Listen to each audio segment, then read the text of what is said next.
Just a few years ago, Gina Loudon was a young, impressionable college student on her way to becoming the pride of her progressive college professors. Late one night, away from the supervision of the college faculty, in a freak accident, she was exposed to an overdose of common-sense conservatism. Since then, she has spent every waking moment unlearning everything she was programmed to believe during her college indoctrination.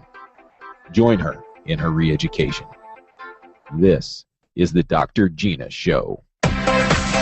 You're coming into my house? So y'all need to hide your kids, hide your wife. Go get a real job. Three-letter word, jobs. J-O-B-S. The president and the first lady are kind of like the mom and the dad of the country. And when your dad says something, you listen. They don't get a pass because they're young and stupid. 16 ounces is the maximum that they would be able to serve in one cup. If you want to order 2 cups at the same time, that's fine. It's your choice. Ain't nobody got time for that. Where do they come up with this stuff? This is the Dr. Gina Show. I own the night and I don't need no help. Gotta be the villain that's Scarface Bill. Fucking going wild, can't handle this bill. Back for the club, arrogant like yeah. Like money, so the girls just mail. So many y'all know me like 12. And you are listening to the Dr. Gina Show. The lies just kind of fall from the bag like chips. I'm craving chips right now, so I'm just thinking about if you had like a bag full of salty, beautiful Ruffles chips right now, and you were just now to I'm open. craving chips. Thank you very much. You're welcome. And if you were just to open a corner of that, and the chips just started falling out, that's kind of how the way the lies of this administration seem to be falling, like chips falling from a chip bag. I might be the first person to ever make that analogy. I think you just coined a new, saying, analogy. Yeah, that's great. Yeah, I had this good friend that used to say, all that in a bag of chips, and I just thought that was the funniest thing ever. Well, I can't decide if I should play the audio first, Jason, or if I should just tell the next lie first, which would be more provocative regarding this next news. The next lie? Are you, like what, that you don't eat chips? No, the next lie out of the Obama administration, which is totally related to the audio. And I can't decide whether I should give the lie first or the audio first. You need to help me with this. Okay, don't worry. It's not like this is not live or anything. Oh. I'll just cut this part out. Okay, just start over. Go. All right, so it goes like this. Pelosi has said, I mean, it's hard to even say with a straight face. Pelosi has said that Obamacare is largely responsible for bringing down the deficit. She said that. Obamacare largely responsible for bringing down the deficit. Many of the initiatives that he passed are what are coming to bear now. That is horrible grammar. Can we just start with that? Including the Affordable Care Act. Pelosi said in an interview, of course, with MSNBC's Chris Hayes, the Affordable Care Act is bringing the cost of health care in our country down in both the public and private sector. And that is what is largely responsible for the deficit coming down. Now, I know you might explode on this one, Producer Jason, because you just about went crazy on my last appearance when I was in studio with Neil Cavuto in New York City.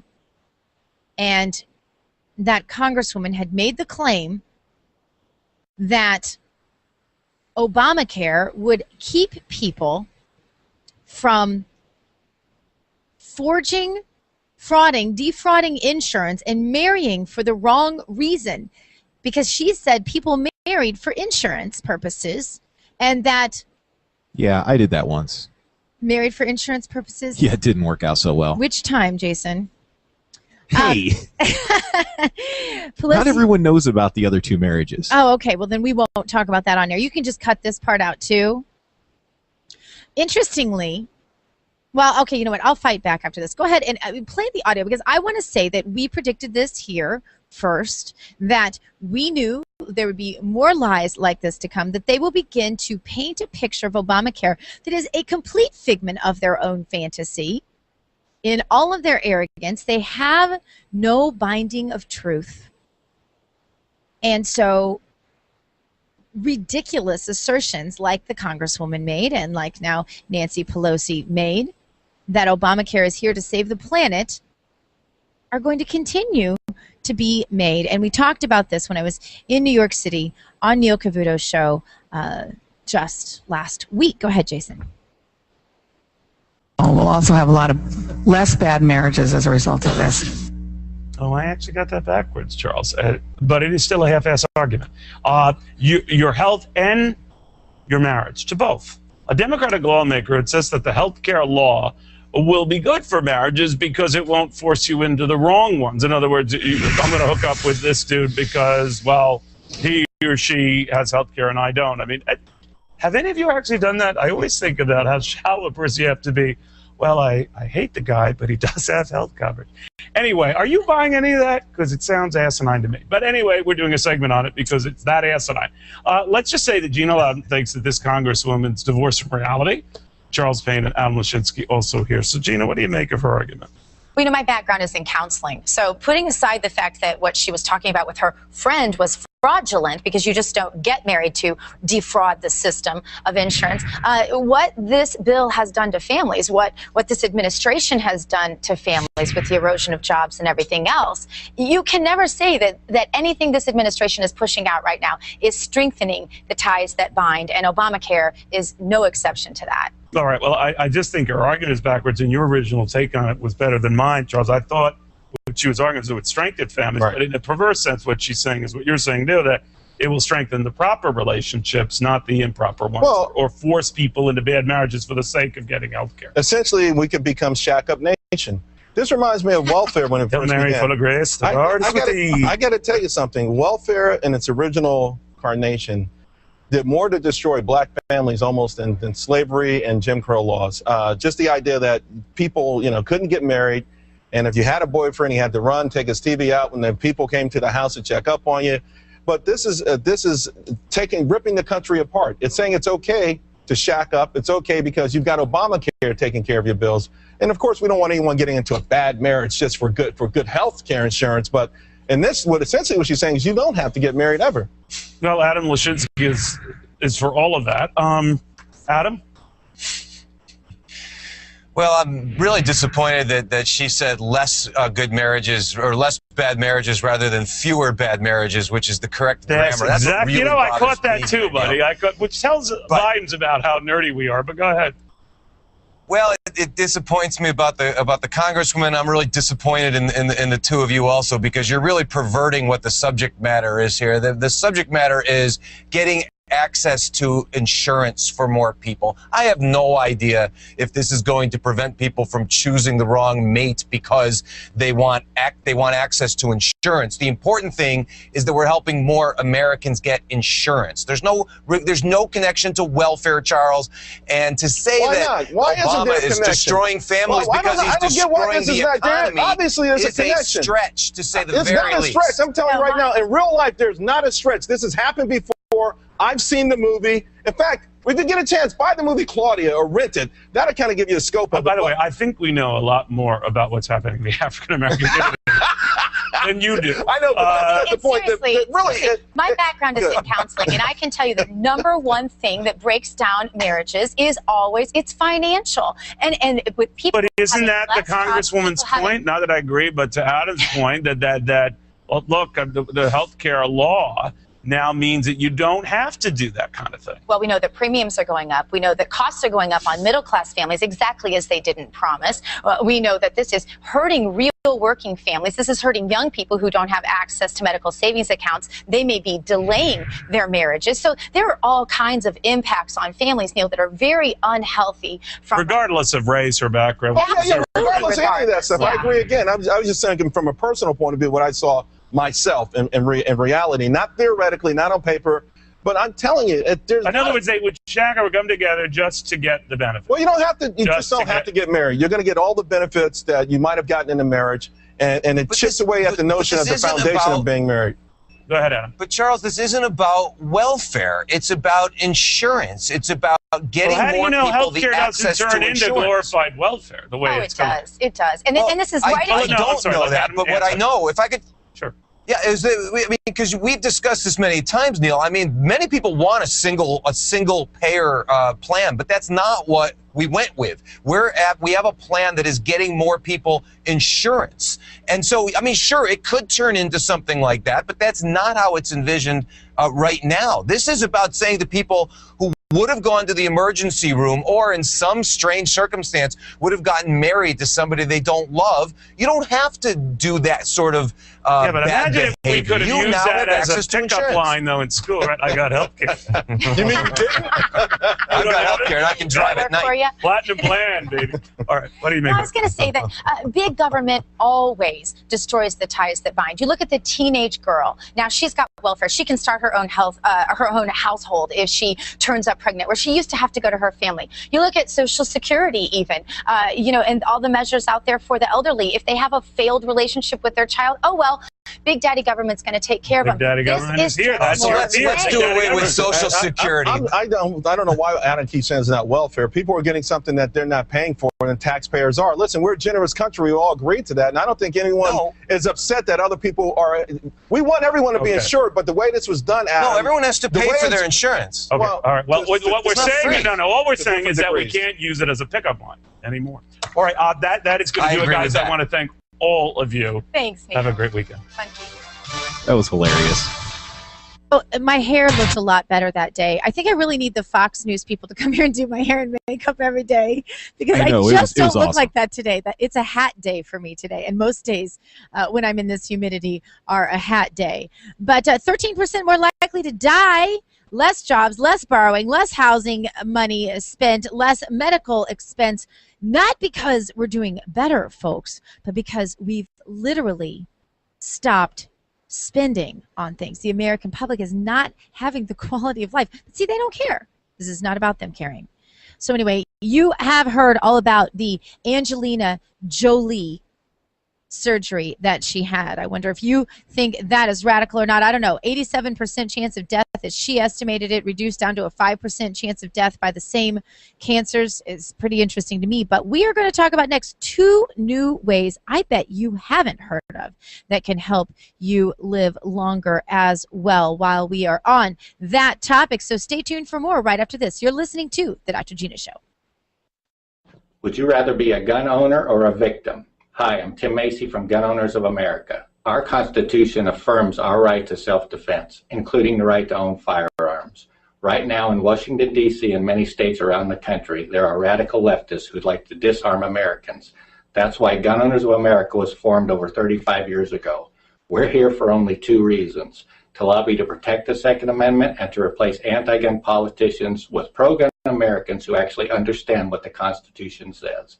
I urge you to join us in this fight. We've been called the only no-compromise pro-gun lobby in Washington, D.C. Please go to gunowners.org and join today. It may help you from becoming a victim tomorrow. That's gunowners.org.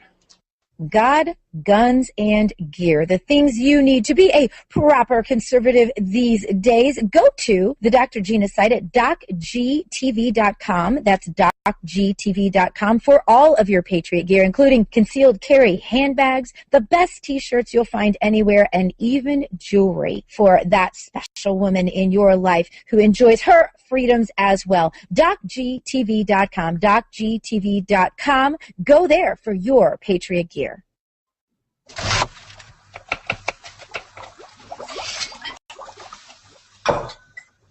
Can you tell if these vegetables are being contaminated with bacteria that could cause paralysis? Listen. Can't, can you? You can't see it either. Use different cutting boards so that the bacteria in raw meats and seafood and their juices doesn't touch prep surfaces for other foods, like veggies. Raw food may contain bacteria that can make you very sick, or worse. 1 in 6 Americans will get sick from food poisoning this year, and roughly 3,000 will die. But you can keep your family safer by separating raw meats and seafood from other foods. Learn more about this and other important information. Check your steps at foodsafety.gov. That's foodsafety.gov. A public service announcement brought to you by the U.S. Department of Agriculture, the U.S. Department of Health and Human Services, and the Ad Council. Do you support Obama's universal background check? This is Dr. Gina. I want you to go to gunowners.org right now and answer that important survey question. Gun Owners is the only no-compromise gun lobby in Washington, according to Ron Paul, and many others are finding the value of joining an organization like Gun Owners of America, who's been there and will be there with a no-compromise attitude. Gunowners.org. That's gunowners.org.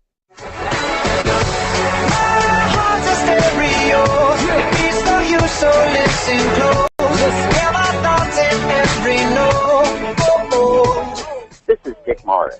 If you're diagnosed with liberalism, Dr. Gina will cure you. This melody was meant for you, so sing along to my stereo. And you are listening to the Dr. Gina Show. Following up on what I said before, you should know that insurers predict, according to the Washington Examiner, a 100 to 400% Obamacare rate explosion.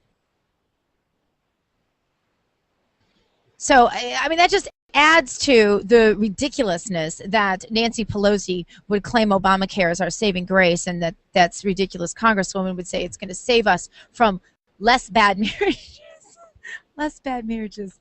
Neither one of them can get their grammar correct, and you really wonder how they ever got to where they are. But that's a whole other question.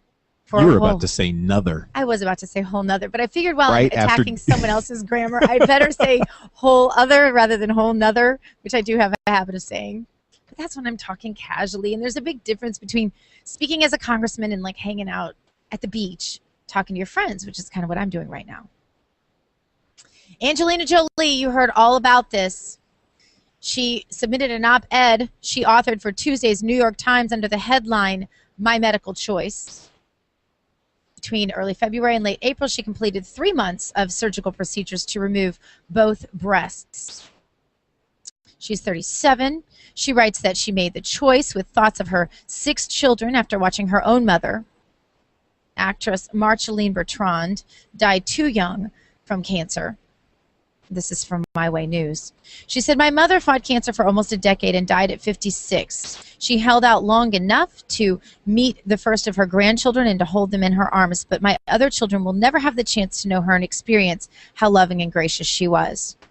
And that's a horrible feeling. I know that feeling. My grandma died before she got to meet 2 of my boys, and I think about it all the time. She writes that they have asked if the same could happen to me. Her boys wrote that. Jolie said that after genetic testing, she learned that she carries the faulty BRCA1 gene and had an 87% chance of getting the disease herself. Now, I've heard those statistics disputed by medical professionals on television today, but that's what she heard, 87%. She says, I wanted to write this to tell other women that the decision to have a mastectomy was not easy, but it is one that I'm very happy I made, she said. My chances of developing breast cancer have dropped from, get this now, 87% to under 5%. She can tell her children that they don't need to fear that they will lose her to breast cancer. Her own process began February 2nd with a procedure known as a nipple delay, which rules out disease in the breast ducts behind the nipple and draws extra blood flow to the area. She then describes the major surgery 2 weeks later where the breast tissue was removed, saying it felt like a scene out of a science fiction film, and then writes that 9 weeks later she had a third surgery to reconstruct the breast and to receive the implants. I find it interesting that she waited to talk about this for so long, because you wonder if lives could have been saved if she would have talked about it sooner. I can only imagine it's very emotional for her. She said, but I don't feel any less a woman. I feel empowered that I made a strong choice that in no way diminishes my femininity. What's your favorite Angelina Jolie movie, producer Jason? Mine is The Tourist. Oh, yeah, I knew you were going to say that. I love that movie. I watch it like habitually. I think she's awesome. Let's see. I'm embarrassed to say which one. Oh, no. I'll just keep it to myself. Come on, just tell us. Nah, gosh. No, Come I can't. on, just tell us. Is it because you can't think of it? No, it's. I think it's more of a kids movie that I think your kids made me watch. That's awesome. What was it? Or maybe I made them watch. So now you have to tell us. You know what? And I can't even think of the name. You're putting me on the spot. I can't think of the name. You can't. I'll come up with it here pretty soon, okay? Okay, well, I wanted to bring to your attention a couple of more really interesting medical facts that I think people may not be aware of. Because while we're on this subject, she has brought this to light, and I'm thinking, when am I going to go get my test for that? This is another one. People with severe depression have a disrupted biological clock. They have proven this now. That makes it seem as if they are living in a different time zone to the rest of the healthy population living alongside them. This new study has found.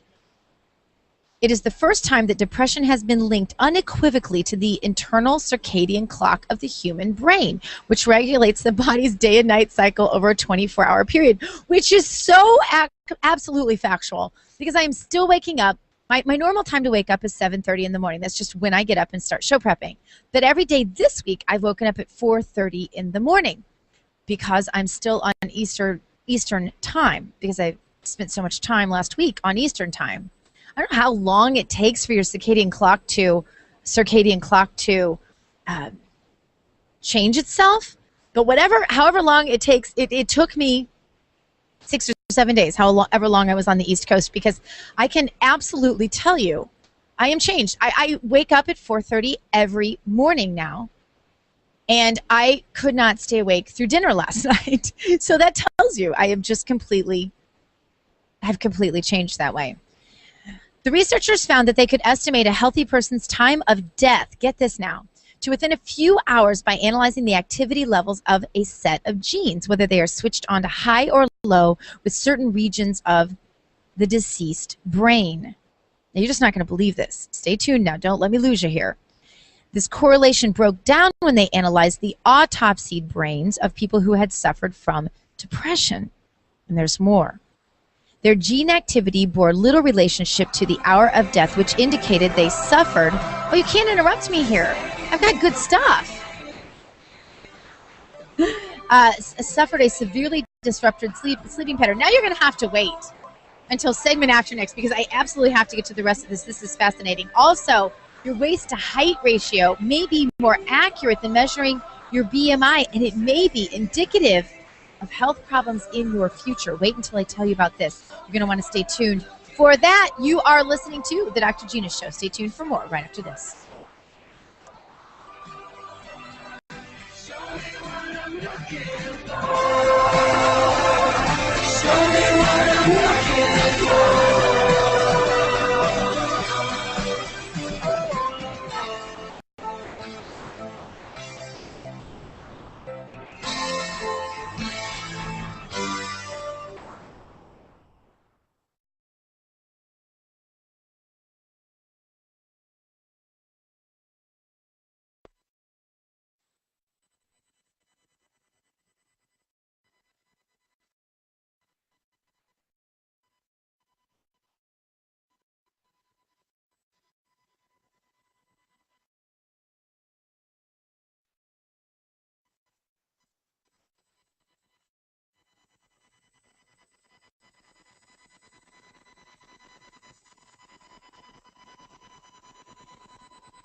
It is with sound mind and body that I, James Fredericks III, after fighting with all direct family members for decades, leave my entire fortune of $32 million to the one friend I had in the end, the package delivery guy, Matt Sunger. Woohoo! Yeah! I had a feeling about this. I'm rich! Oh, this cannot be happening. Actually, it's not happening. What? And it never will. I don't get it. There aren't even people here. That's just one of those murmuring sound effects. Seriously? Listen, if you want to have money in your future, don't rely on luck. Put $10 away each month. Cook once in a while instead of eating out. Okay. Pay down your high-interest credit card. Right. Small changes today, big bucks tomorrow. So, no inheritance. No. Go to feedthepig.org for more free ideas. Feedthepig.org. This message brought to you by the American Institute of Certified Public Accountants and the Ad Council. And just to be clear, no inheritance, right? God, guns, and gear. The things you need to be a proper conservative these days. Go to the Dr. Gina site at docgtv.com.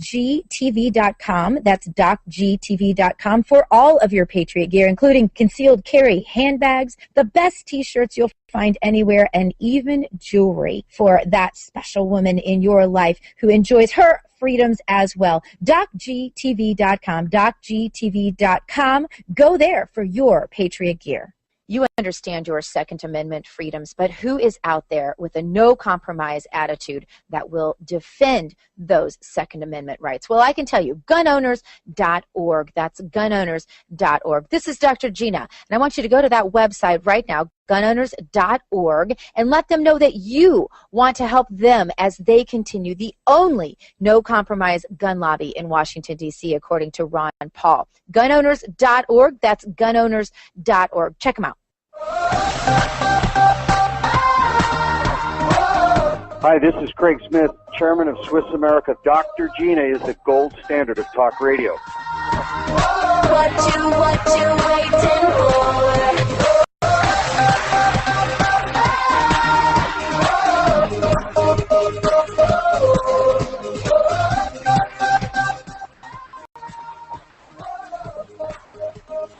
And you are listening to the Dr. Gina Show. So glad to have you with us. And my guest today is one who knows so well, as many of us feel we might, but he worked with him all the time, knows so well how perhaps Andrew Breitbart might respond to the news of all the scandals today.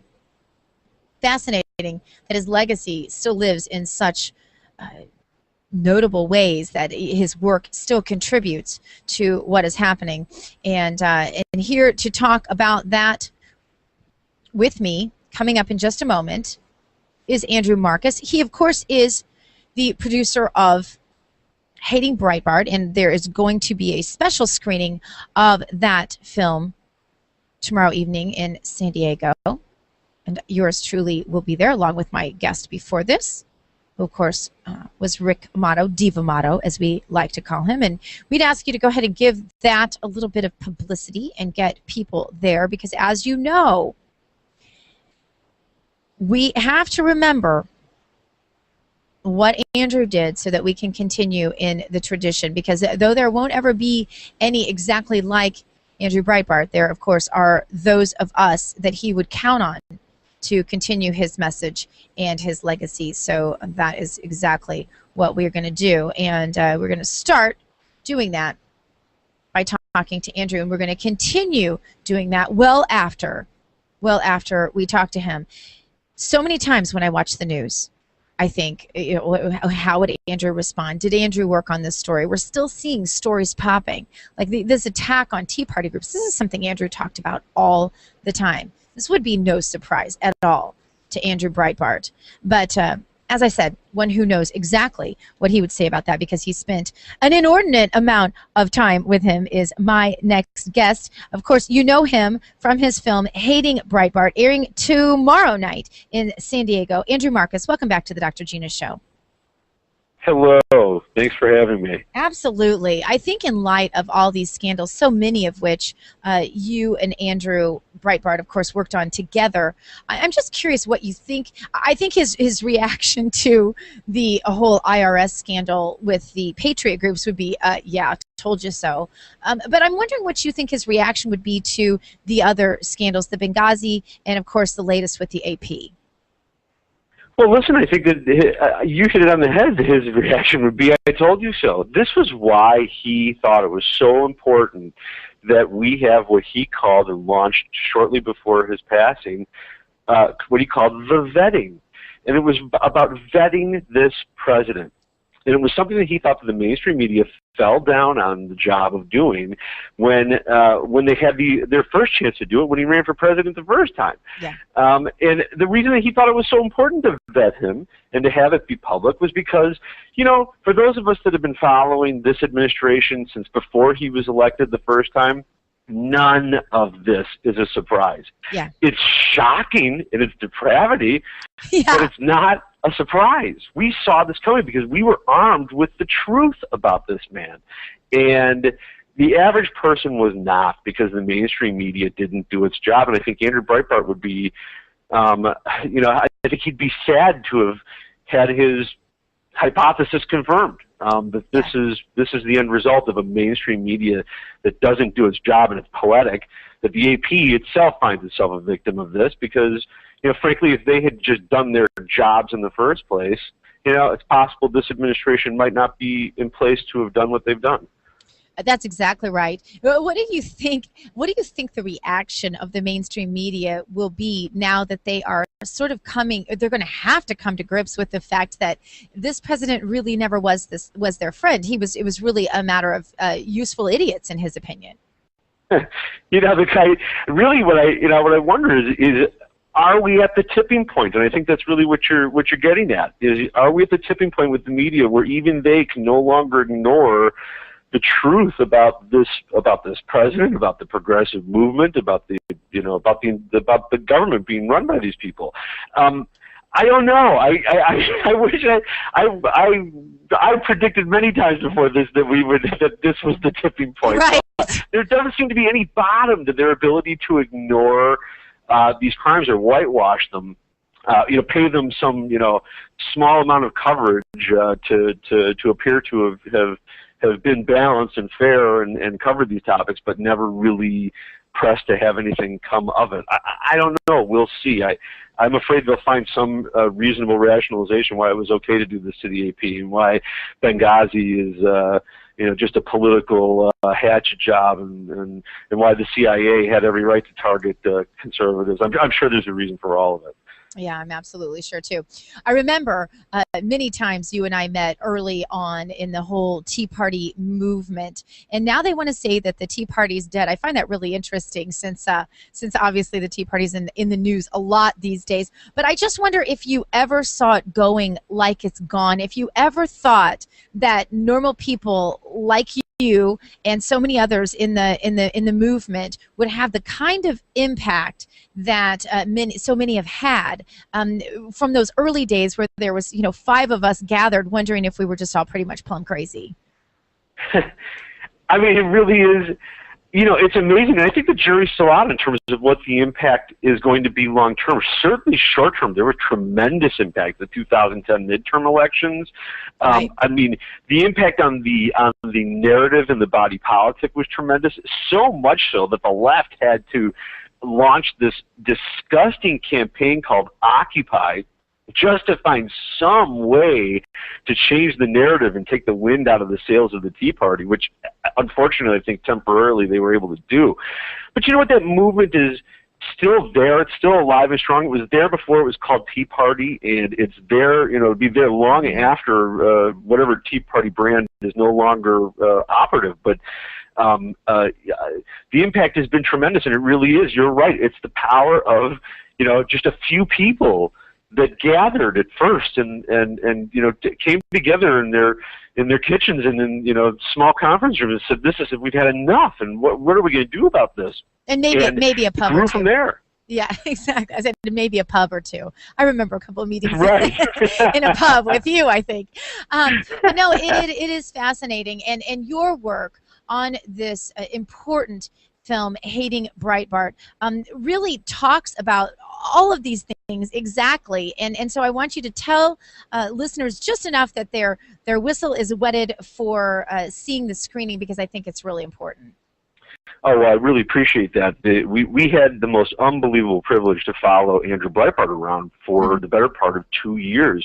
You know, we really started, I was following the Tea Party around in September of 2009 when I crossed paths with Andrew Breitbart and started following him from that point on. And we were behind the scenes from like I said, the launch of the Acorn videos to the race libel told by Congressman John Lewis against the Tea Party, that they allegedly used the N-word against them 15 times by 15 people. And Breitbart put out a $100,000 reward and pushed back on that accusation, all the way through Wienergate. I mean, it was amazing. Every time we turned our cameras on around this guy, something dramatic would happen. Lightning would strike.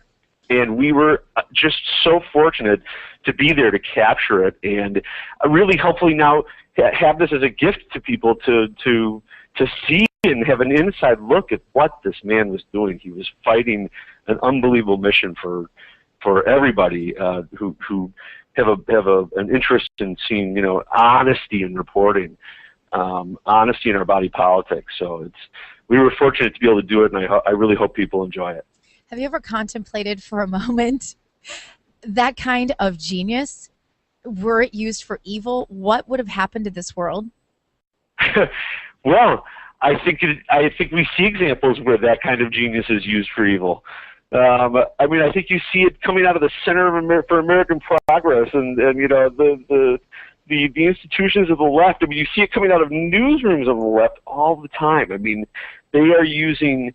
You know, Andrew Breitbart, what he was really a genius at was taking the tactics that these people use and flipping them against them. Were you ever scared? Really what you were witnessing was him emulating them, only using it for good. Right, exactly. But were you ever scared? Because I remember sometimes looking at your face and that of others around him, especially those on his staff, as he would climb up on a chair in the mid, completely and totally unannounced, telling no one what had just come to his brain. You know, people think that people like Andrew had advisors, and not that he didn't listen to those around him. I'm not saying that, but he didn't vet things.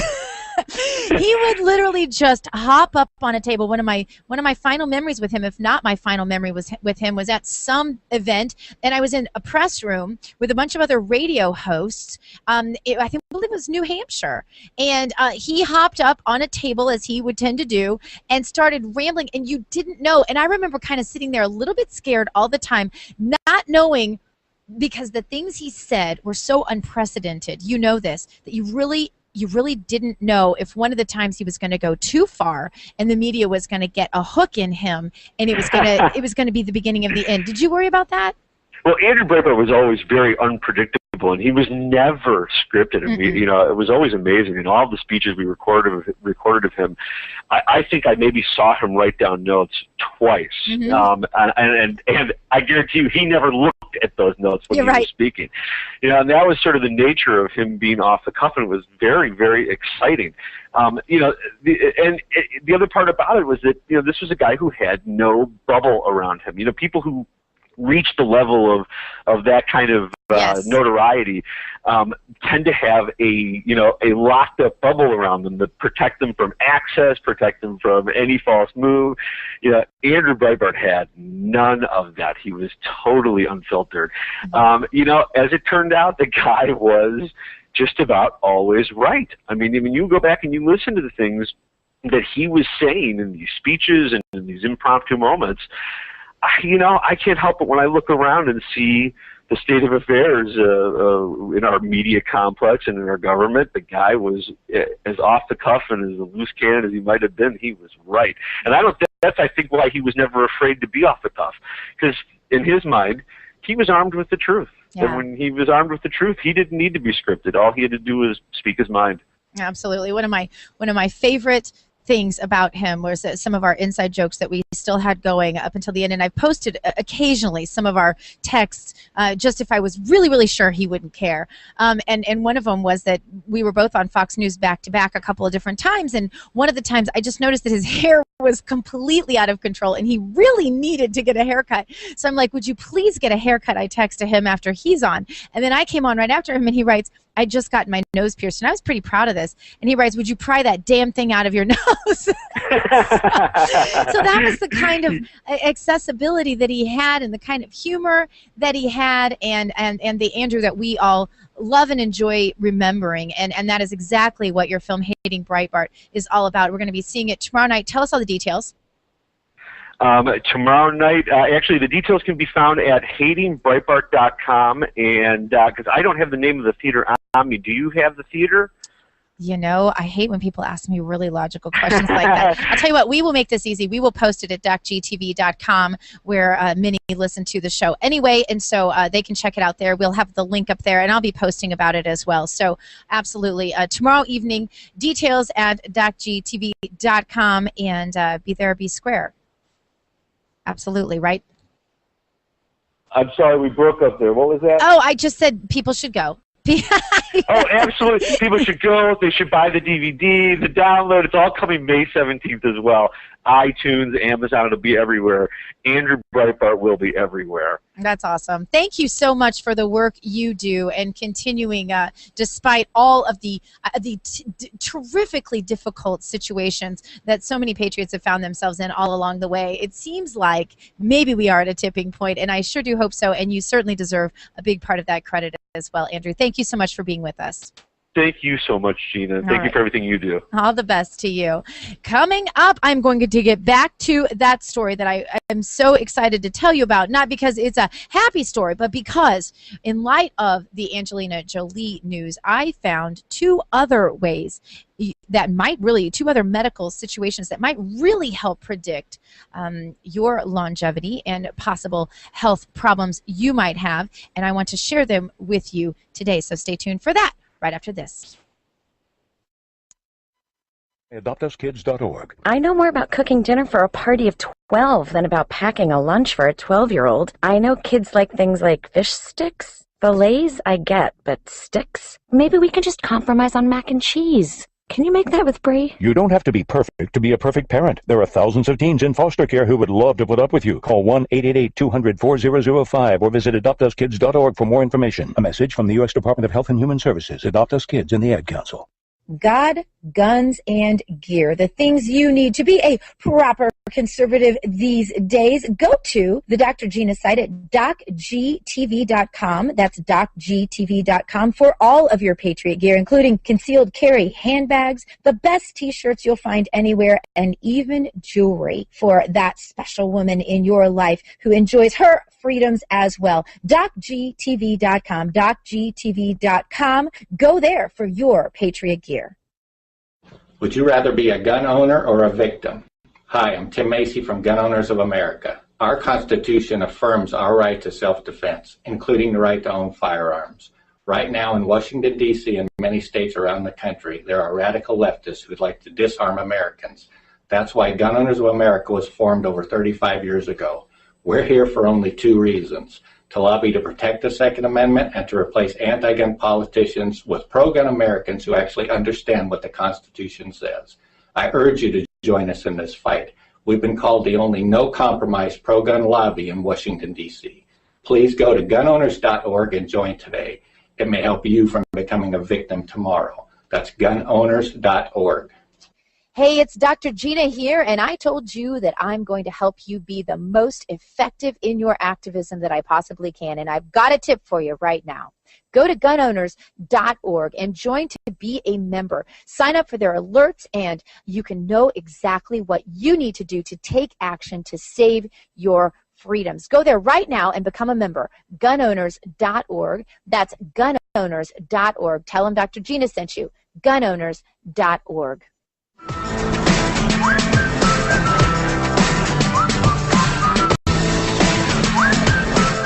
Hi, this is Mark Stein, author of After America, and even in the midst of total societal collapse, you don't want to miss the Dr. Gina Show. She's great. You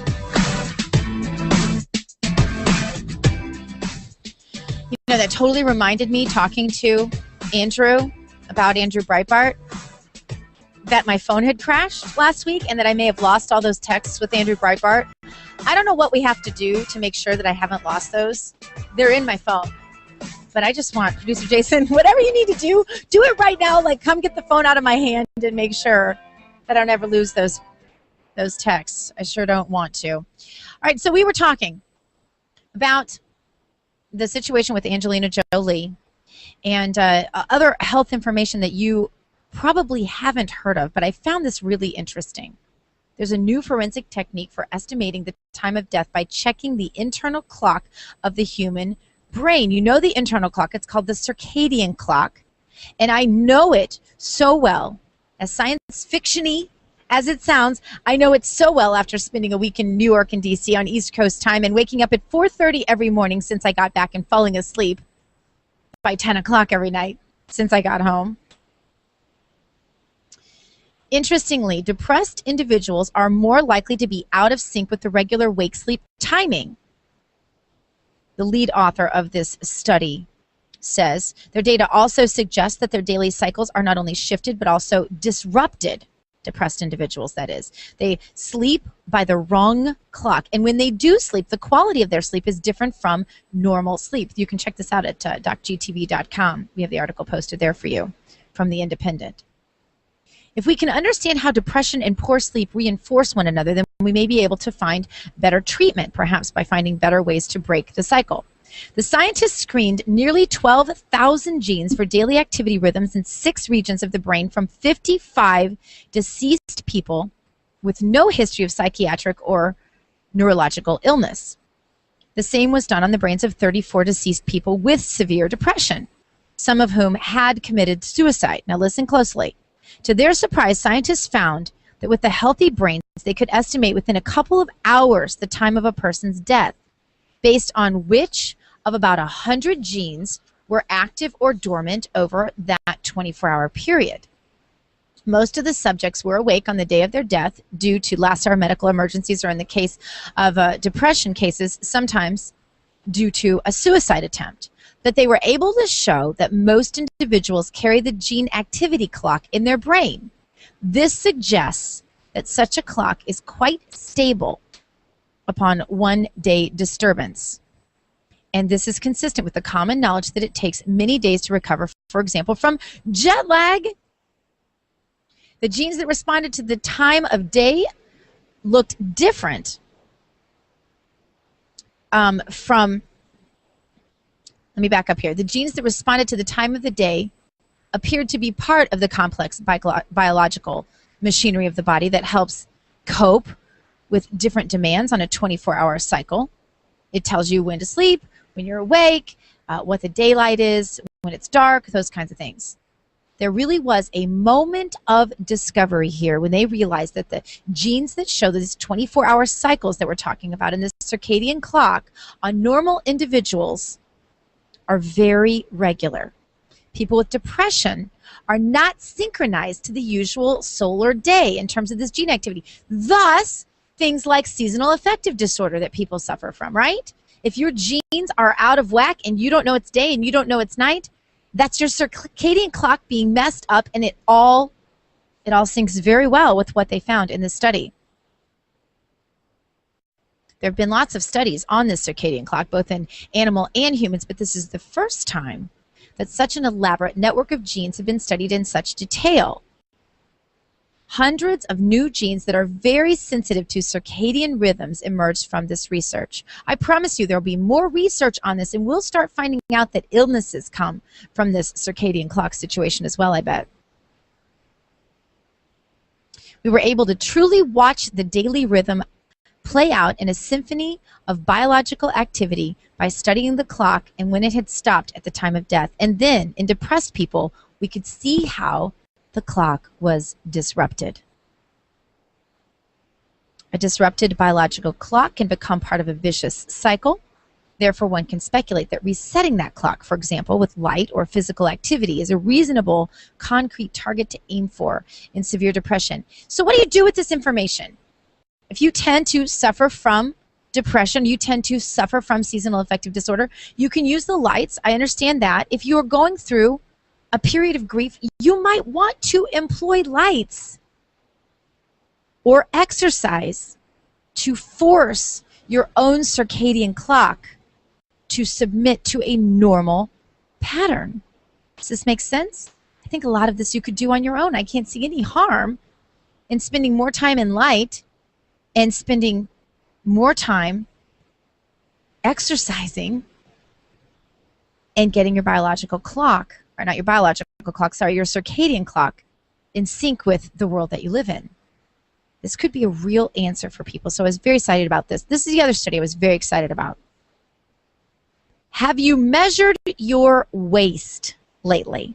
If you take the length of your waist and you measure the ratio of your own waist to your height, it might be a better way of predicting life expectancy than BMI. We all go to the gym. We all have those horrible pincher things they put on you. You don't want to know the answer to your BMI, right? Well, you may not have to. It may be as simple as a tape measure. People with the highest waist to height ratio, whose waistlines measured 80% of their height, live 17 years fewer than those who have a better waist to height ratio. Keeping your waist circumference to less than half your height can help prevent the onset of conditions like stroke, heart disease, diabetes. This is not just true for adults. This is also true in children, which is shocking to me.